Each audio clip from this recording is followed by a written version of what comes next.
البنك الأهلي بيفاجئ عملائه برفع أسعار الفايدة وإصدار شهادة جديدة بأعلى عائد بالبنوك. حول شهادتك دلوقتي لأعلى عائد. السلام عليكم ورحمة الله وبركاته، أهلا بيكم أهم متابعين في القناة.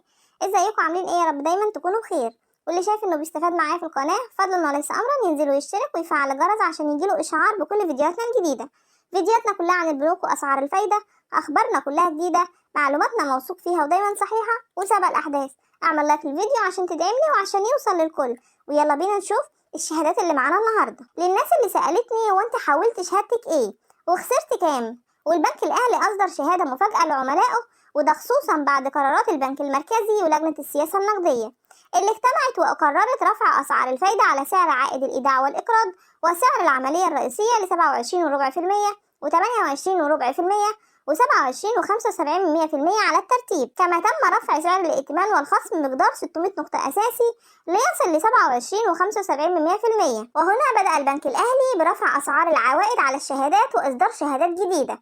وأصدر الشهادة الأولى بعائد سنوي لمدة 3 سنوات بعائد متناقص. السنة الأولى بيصرف العائد 30% والسنة الثانية بعائد 25%، أما السنة الثالثة بعائد 20%. كما تم صرف عائد شهري للشهادة الشهرية الجديدة. السنة الأولى 26% والسنة الثانية 22%، أما السنة الثالثة فكانت 18%. كما تم تغيير سعر عائد شهادة 19% لتصبح 21.5% لمدة 3 سنوات وبعائد شهري. كما فاجأ البنك الأهلي أيضا عملائه بإصدار شهادة لمدة عام واحد بعائد 23%، والعائد بيصرف يوميا. أما الناس اللي سألوني الشهادة بتاعتي كانت إيه وهل كسرتيها ولا لأ، أولا أنا كنت عاملة شهادة 27% لمدة عام لأني مش بصرف العائد شهري، لذلك فهي تعتبر من أفضل الشهادات السنوية الموجودة، لأن بعد العام أنا هربط على أي شهادة، لأن الشهادة 30% لمدة 3 سنوات وكمان بعائد متناقص، وأنا شايفة إنها مش مناسبة ليا، عشان كده استمريت على الشهادة 27%.